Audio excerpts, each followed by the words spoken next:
Hey guys, welcome back to mister AK Tucker. நான் உங்கள் AK, நீங்கள் பார்த்துட்டு இருக்கிறது mister AK Tucker's channel. So இன்றைக்கி இந்த வீடியோவில் எதை பற்றி பார்க்க போகிறோம் அப்படின்னு கேட்டிங்கன்னா R15 V3 பற்றின ஒரு ரைடிங் எக்ஸ்பீரியன்ஸ் பற்றி தான் பார்க்க போகிறோம். வாங்க வீடியோக்குள்ளே போயிடலாம்.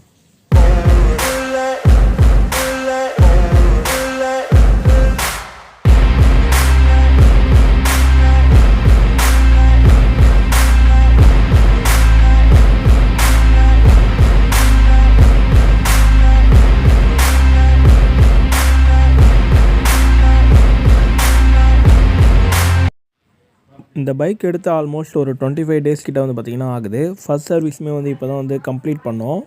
ஃபர்ஸ்ட் சர்வீஸ் எங்களுக்கு வந்து பார்த்திங்கன்னா ஒரு 1500 கிட்ட வந்து பார்த்திங்கன்னா அதோட பில் வந்துருச்சு. ஏன் ப்ரோ உங்களுக்கு அவ்வளோ வந்திருக்கு அப்படின்னு கேட்டிங்கன்னா, இந்த மிரர் வந்து பார்த்திங்கன்னா ஒன் சைடு வந்து கிராக் ஆகிடுச்சு, லைட்டாக செவுத்தில் சாஞ்சி அது கொஞ்சம் டேமேஜ் ஆகிடுச்சு.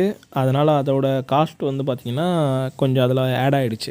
இல்லைனா நம்மளுக்கு ஒரு 700 800 அந்த ப்ரைஸ்லேயே வந்து பார்த்திங்கன்னா முடிஞ்சிருக்கும். ஃபர்ஸ்ட் சர்வீஸில் வந்து நம்மளுக்கு வந்து ஆயில் சேஞ்ச் பண்ணாங்க, கூலண்ட் வந்து பார்த்திங்கன்னா டாப் அப் பண்ணாங்க. பட் ஃபர்ஸ்ட் சர்வீஸ்லேயே கூலண்ட் டாப் அப் பண்ணுறது அவசியமா அப்படின்னு எனக்கு தெரியல.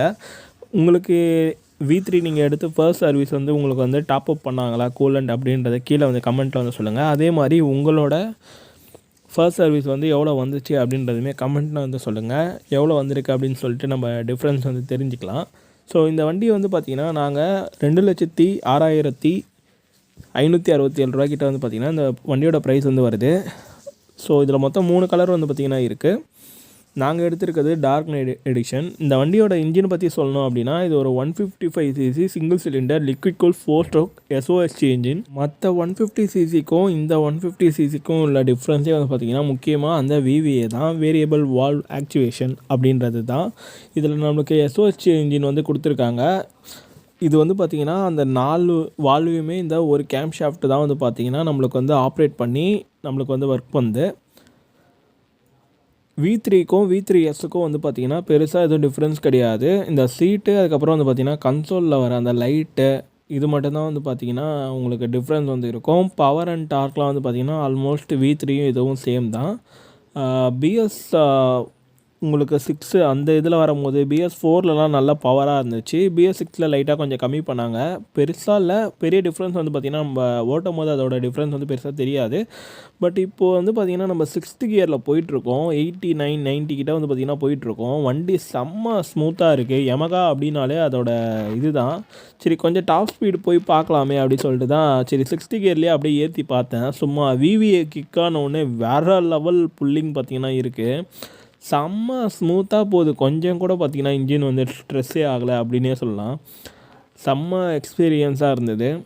என்ன தான் இது ஒரு 155cc அப்படின்னாலுமே நம்மளுக்கு அந்த 7000 RPM VVA கிக்கானவுடனே வண்டி வந்து பார்த்திங்கன்னா பேய் மாதிரி இருக்குது அப்படின்னே சொல்லலாம். அதுக்கு முன்னாடி வரைக்கும் பார்த்திங்கன்னா ஒரு நார்மலான ஒரு 150cc அந்த ஃபீல் தான் வந்து பார்த்திங்கன்னா கொடுக்குது.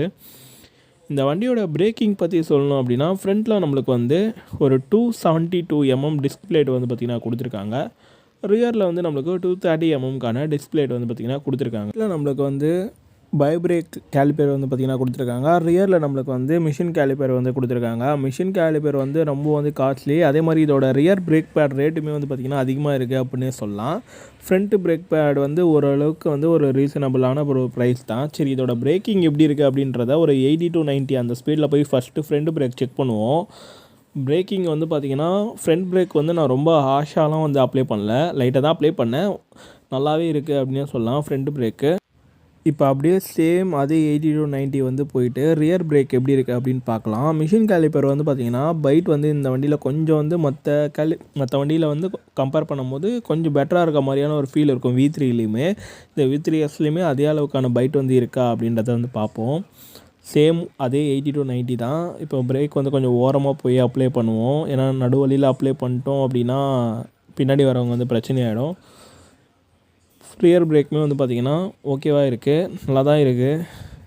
நான் ஓரமாக தான் அப்ளை பண்ணேன். ஒரு மாதிரி குறுகுறுன்னு பார்க்குறாங்க, என்ன மேட்டர்னு தெரில. ஸோ நெக்ஸ்ட்டு இந்த வண்டியில் வந்து நம்மளுக்கு வந்து இதோட கிளச்சு வந்து பார்த்திங்கன்னா செம்ம ஸ்மூத்து. ஏன் அப்படின்னா உங்களுக்கு செம்ம லைட்டான கிளச் வந்து கொடுத்துருக்காங்க. அதுக்கு காரணம் வந்து இதில் இருக்கிறது வந்து நம்மளுக்கு அசிஸ்டன்ட் ஸ்லிப்பர் கிளச் வந்து பார்த்திங்கன்னா இருக்குது. அது இன்னுமே வந்து நம்மளுக்கு வந்து பேக் வீல் வந்து நம்மளுக்கு வந்து லாக் ஆகிறது வந்து பார்த்திங்கன்னா தடுக்கும். கியர் வந்து டவுன் ஷிஃப்ட் பண்ணோம் அப்படின்னா அதே மாதிரி இந்த கியரை பற்றி சொல்லணும் அப்படின்னா எந்த ஒரு ஃபால்ஸ் நியூட்ரலுமே வந்து பார்த்திங்கன்னா இந்த வண்டியில் எங்களுக்கு வந்து விழலை. கியர் எல்லாமே வந்து கரெக்டாக பர்ஃபெக்டாக ஸ்மூத்தாக வந்து பார்த்திங்கன்னா விழுது அப்படின்னே சொல்லலாம். நான் வந்து ரொம்ப தூரம் ஓட்டிகிட்டு வந்துட்டேன். ஃபைனலாக இங்கே தான் எனக்கு ஒரு டேர்னிங் வந்து வரும். அதே மாதிரி இந்த வண்டியோட டேர்னிங் ரேடியஸுமே வந்து பார்த்திங்கன்னா ஓகேவாக தான் இருக்குது. ரொம்ப வந்து கஷ்டம் அப்படிலாம் சொல்ல முடியல. டக்குன்னு திருப்ப முடியுது. நீங்கள் ரெகுலராக ஓட்டிகிட்டு இருந்தீங்கன்னா உங்களுக்கு ஈஸியாக தான் இருக்கும். இந்த வண்டியோட லைட் செட்டப் அப்படின்னு பார்க்கும்போது ஃப்ரண்ட்டில் நம்மளுக்கு வந்து பார்த்திங்கன்னா எல்இடி ஹெட் லேம்ப் வந்து கொடுத்துருக்காங்க. இதோட டைல் லேம்ப்புமே நம்மளுக்கு வந்து எல்இடி தான் வந்து கொடுத்துருக்காங்க. இண்டிகேட்டர் மட்டும்தான் வந்து பார்த்திங்கன்னா இன்னுமே இவங்க வந்து ஹாலஜன் தான் யூஸ் பண்ணிகிட்ருக்காங்க, அதாவது பல்பு தான் யூஸ் பண்ணிகிட்ருக்காங்க. ஸோ 2024 ஒரு ஹாலஜன் இண்டிகேட்டருன்றது கொஞ்சம் ஒஸ்ட்டான ஒரு விஷயந்தான். ஏன்னா இதோட காஸ்ட் வந்து ஆல்மோஸ்ட் 2 lakh அபோவ் கிட்ட வருது. ஸோ அந்த ப்ரைஸுக்கு வந்து ஒரு எல்இடி இண்டிகேட்டர் கொடுத்துருந்துருக்கலாம். அது ஏன் அவங்க பண்ண மாட்றாங்கன்னே தெரியல. V4லலாம் வந்து பார்த்திங்கன்னா எம் சீரீஸில் இதிலலாம் வந்து கொடுக்குறாங்க. பட் உங்களுக்கு வந்து பார்த்திங்கன்னா எம்டிலேயுமே வந்து எல்இடி கொடுக்குறாங்க. அது வந்து அந்தளவுக்கு வந்து பார்த்திங்கன்னா ஒரே ஒரு சிங்கிள் எல்இடி தான் இருக்கும். உள்ளே ஒரு 3 எல்இடி லைட் அந்த மாதிரிலாம் வரும். அது மாதிரி தரதில்லை. அதே மாதிரி மிரரோட விசிபிலிட்டி வந்து உங்களுக்கு வந்து பக்காவாக இருக்குது. அதில் எந்த ஒரு குறையுமே இல்லை. பின்னாடி வண்டி வந்து பார்த்திங்கன்னா கிளியராக தெரியுது. எந்த ஒரு வைப்ரேஷன் அந்த மாதிரிலாம் இல்லை. அதுக்கப்புறம் வந்து உங்களுக்கு இந்த லைட்டோட வெளிச்சம் வந்து உங்களுக்கு ஓகேவாக இருக்குது. ஆனால் ரொம்ப தூரம் இதோட த்ரோ வந்து பார்த்திங்கன்னா இல்லை. உங்களுக்கு இந்த நைட்டில் நீங்கள் பார்த்தீங்க அப்படின்னாலே உங்களுக்கு தெரியும். ஒரு 10 மீட்டர் அந்த டிஸ்டன்ஸ் தான் வந்து பார்த்திங்கன்னா இதோட லைட்டோட வெளிச்சம் இருக்குது. அதுக்கப்புறம் இதோட ஸ்ப்ரெட்டுமே வந்து பார்த்திங்கன்னா ரொம்ப கொஞ்சம் கம்மியாக தான் இருக்குது. ஒரு குறிப்பிட்ட ஏரியா தான் கவர் பண்ணுது. ரொம்ப ஒய்டாக வந்து பார்த்திங்கன்னா இல்லை. அது உங்களுக்கே வந்து தெரியும். ஸோ நீங்கள் ஹைவே டூரிங் இந்த மாதிரிலாம் வந்து பண்ணுறீங்க அப்படின்னா உங்களுக்கு லைட் வந்து பார்த்திங்கன்னா அடிஷ்னலாக தேவைப்படும். ஃபாக் லேம்ப் இந்த மாதிரி நீங்கள் போடுறது தான் நல்லது. ஏன்னா இதோட வெளிச்சம் வந்து அந்தளவுக்கு வந்து ஒரு டாப் ஸ்பீடு போயிட்டுருக்கோம், ஒரு க்ரூசிங் பண்ணுறோம் அப்படின்னா கொஞ்சம் கஷ்டம்தான். ஸோ அதனால் நீங்கள் ஃபாக் லேம்ப் வந்து போட்டுக்கிறது வந்து நல்லது. ஃபைனலி ஒரு வழியாக வந்து பார்த்தீங்கன்னா என்னோடய ரிட்டன் நான் வண்டி எடுத்த இடத்துக்கே வரப்போகிறேன். ரொம்ப நேரமாக சுற்றிட்டுருக்கேன். எனக்கே வழி வந்து பார்த்திங்கன்னா மறந்துடுச்சு. என்னடா இது ரொம்ப தூரம் போயிட்டுருக்கோமே அப்படின்ற மாதிரி வந்து இருக்குது. ஸோ எனக்கு இந்த V3Sல வந்து பிடிச்சிருக்கிறது என்னென்னா இந்த லைட் செட்டப் வந்து பார்த்திங்கன்னா நல்லா இருக்குது. அந்த ப்ளூ கலர் வந்து நல்லாவே கொடுத்துருக்காங்க. V3ல வந்து பார்த்திங்கன்னா நம்மளுக்கு ஒயிட் கலர் பேக்ரவுண்ட் வந்து வரும் கன்சோலில். இதில் அந்த ப்ளூ கலர் வந்து ஒரு மாதிரி அட்ராக்டிவாக இருக்குது அப்படி சொல்லலாம். அதுக்கப்புறம் இந்த வண்டியோட சீட்டு ரைடிங் கம்ஃபர்ட் வந்து பார்த்திங்கன்னா ரைடருக்கு வந்து நல்லாவே இருக்குது. சீட்டு ரொம்ப வந்து மோசம் அப்படிலாம் சொல்ல முடியாது. மேனேஜ் பண்ணுற மாதிரி தான் இருக்குது. ஸோ உங்களுக்கு வந்து பார்த்திங்கன்னா இந்த வண்டியோட டயர் பற்றி சொல்லி ஆகணும். ஃப்ரண்ட்டில் வந்து நம்மளுக்கு 100 செக்ஷன் டயர் வந்து பார்த்திங்கன்னா கொடுத்துருக்காங்க. ரியரில் வந்து பார்த்திங்கன்னா நம்மளுக்கு 140 செக்ஷனுக்கான ரேடியல் டயர் வந்து பார்த்திங்கன்னா கொடுத்துருக்காங்க. ஸோ இது வந்து ஒரு கரெக்டான ஒரு நல்ல ஒரு சைஸான டயர் தான் சொல்லலாம். நம்ம டாப் ஸ்பீட் போகும்போதுமே வந்து பார்த்திங்கன்னா ஒரு கான்ஃபிடென்ட் வந்து இருக்குது.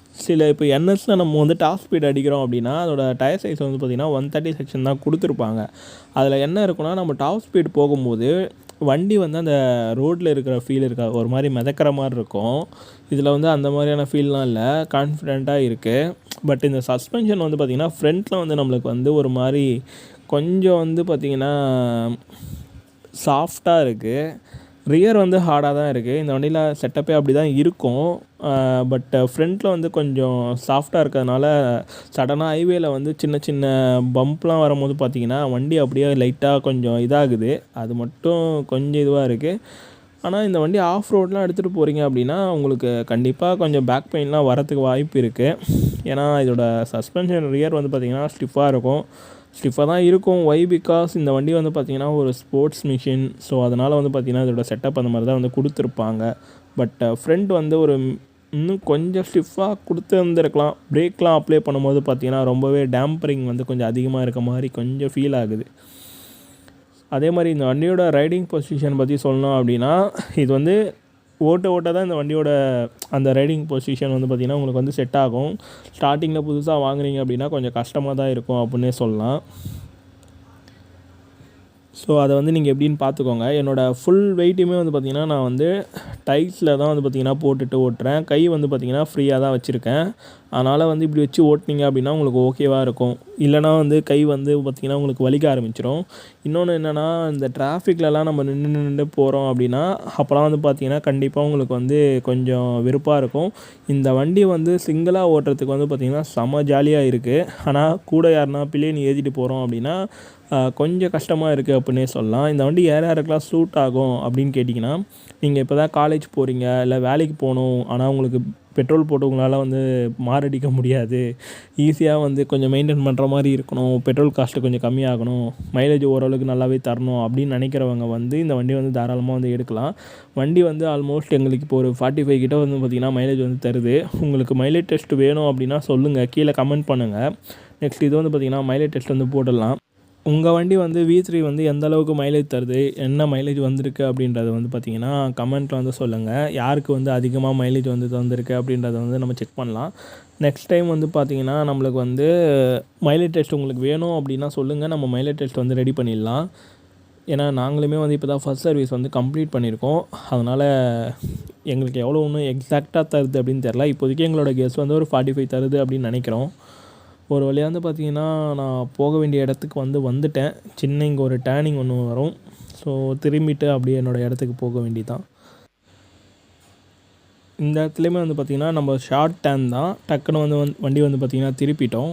ஸோ உங்களுக்கு அது வந்து ஓட்ட ஈஸியாகவே இருக்கும். பெருசாக வந்து இந்த வண்டி ரொம்ப கஷ்டமாலாம் இருக்காது. அதே மாதிரி கேப் அடிக்கிறதுக்குமே இந்த வண்டி வந்து நல்லாயிருக்கும் V3. அது ஓட்டுனவங்களுக்கு வந்து கண்டிப்பாக தெரிஞ்சிருக்கும்.